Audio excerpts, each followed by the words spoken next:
There is no God. There is no creation. There is no play going on. There is no God. There is no God.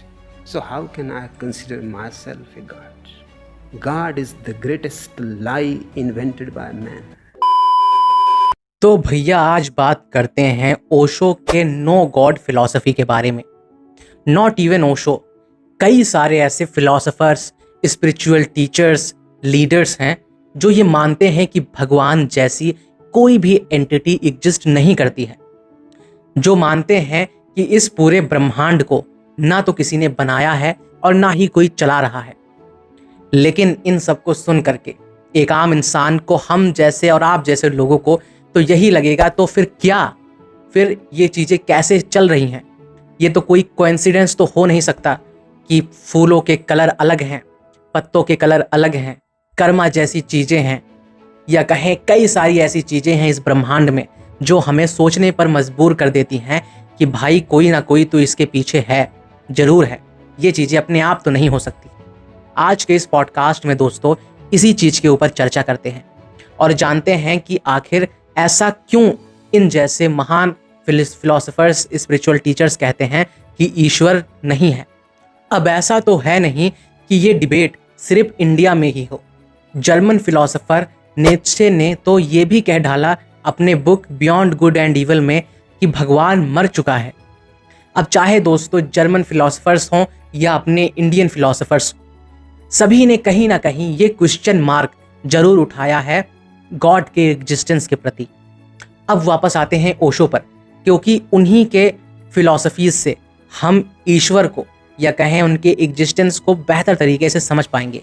बाकी तो सभी बातें घुमाते ही हैं सिर्फ। ओशो एक तरफ तो कहते हैं कि ये ब्रह्मांड खुद में ही एक क्रिएशन है, वहीं दूसरी तरफ अपने प्रवचन के आखिरी में सबके अंदर के परमात्मा को नमन भी करते हैं। तो उनकी ये दोनों चीज़ें काफ़ी ज़्यादा कॉन्ट्राडिक्ट करती हैं एक दूसरे से। मैं आपको दोस्तों समझाता हूँ कि आखिर क्या मतलब है भगवान के एग्जिस्टेंस का या उनके नॉन एग्जिस्टेंस का। जब भी ओशो और बुद्ध जैसे महान लोग ये कहते हैं कि ईश्वर नहीं होता है, तो उनके बातों को हमें ध्यान से समझना चाहिए।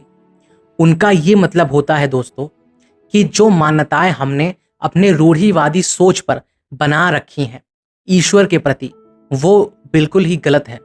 यानी ईश्वर तो नहीं होता ही है, लेकिन कौन सा ईश्वर? वो ईश्वर जिसको हमने अपने धर्म के द्वारा सीखा है, वो ईश्वर जिसको हम मानते हैं कि मेरे धर्म के द्वारा बताया गया ईश्वर ही श्रेष्ठ ईश्वर है, वही एकमात्र ईश्वर है। मेरे धर्म के द्वारा बताया गया ईश्वर ने ही सारे ब्रह्मांड को, पूरे यूनिवर्स को बनाया है। अब धर्म तो कई सारे हैं, कोई हिंदू है, कोई मुस्लिम है, कोई सिख है, कोई ईसाई है। और फनी बात तो ये है कि उन सभी के अलग अलग ईश्वर हैं। किसी ने पानी को वाइन बना दिया, किसी ने पूरे धरती को, पूरे पृथ्वी को ही उठा के लाया, किसी ने कहें कि कुछ और कर दिया। अब अलग अलग लोगों की अलग अलग रिलीजन, अलग अलग उनके ईश्वर।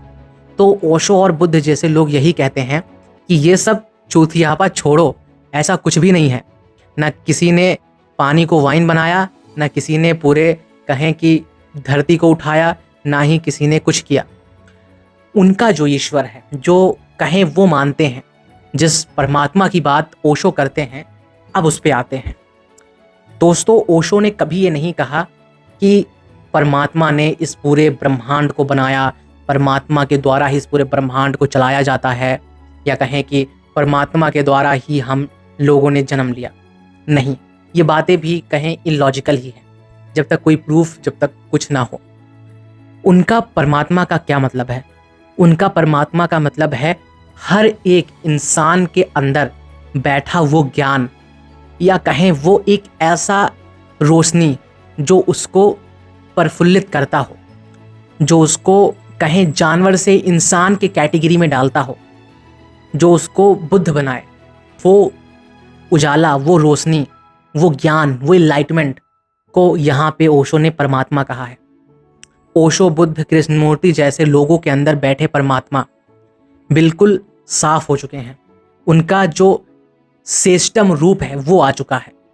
जो उनका विजडम है, इनलाइटमेंट है, वो इतना बढ़ चुका है कि उनके परमात्मा को उसने ही सेव दे दिया, उसने ही उनका मूर्छितपना उतार दिया। वो परमात्मा की बात ओशो करते हैं। परमात्मा हर किसी में है। ओशो कहते हैं कि परमात्मा तो रावण में भी है, लेकिन उसने उसे अंदर ही दबा रखा है, उसने उसे मूर्छित कर रखा है, उसने उन्हें बाहर नहीं निकाला। परमात्मा तो सबके अंदर है। लोग बुद्ध को क्यों मानते हैं? क्योंकि उन्होंने कभी ये नहीं कहा कि भगवान कहीं बैठा हुआ है। लोग ओशो को क्यों मानते हैं? क्योंकि उन्होंने कभी ये नहीं कहा कि भगवान आसमानों के ऊपर बैठ करके लोगों को चला रहा है। अगर वो आसमानों के ऊपर है तो क्यों छोटी छोटी बच्चियों का रेप होता है?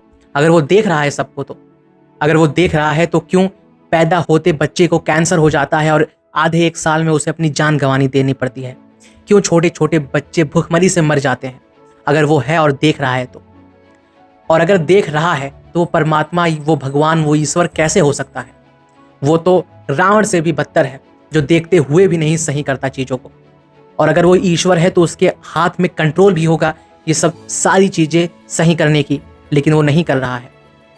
तो यहाँ पे दोस्तों ओशो, कृष्णमूर्ति, बुद्ध जैसे लोग ये नहीं कहते कि कोई आसमानों में बैठा हुआ है। वो कहते हैं कि हमारा ही सर्वश्रेष्ठ रूप, हमारा ही सबसे क्लियर रूप ही परमात्मा है। हर एक इंसान में बुद्ध होने की क्षमता है। हर एक बीज में, हर एक सीड में ट्री बनने की, पेड़ बनने की कैपेबिलिटी है। लेकिन दोस्तों हम उसे जान नहीं पाते। हम उलझे हुए हैं इस मान्यता में कि हमारा भगवान तो ऊपर बैठा हुआ है, हमें देख रहा है, हमें चला रहा है। मैं कुछ नहीं कर रहा हूँ, भगवान करा रहे हैं। जो लिख दिया गया है वही हो रहा है। अरे ऐसा कैसे हो सकता है? अगर मैं आपको अगर एक आके तमाचा मार दूं खींच करके और कह दूं कि ये तो लिखा ही था, भाई ब्रह्मा ने इसको पहले ही से लिख दिया है, तो आपको तो गुस्सा लगेगा ही और मुझे हंसी अलग आएगी। अब इस परमात्मा शब्द को हल्के में मत लीजिएगा, क्योंकि ये दिखता या सुनाई देता आसान है, बहुत ही गहरा शब्द है, बहुत ही प्यारा शब्द है। दोस्तों परमात्मा हर उस चीज में है जो हमें प्रेजेंट में लाती है, होश में लाती है। परमात्मा उस हल्के से चलते हवा में है जो फूलों को हल्का हल्का हिलाता है।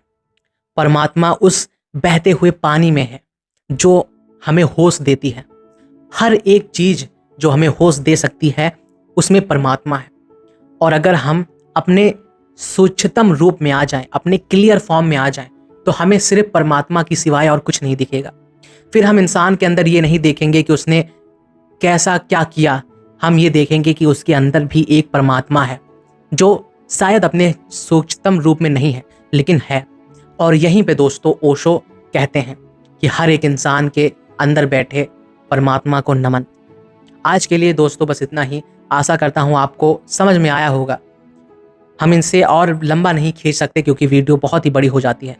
मिलते हैं नेक्स्ट एपिसोड में।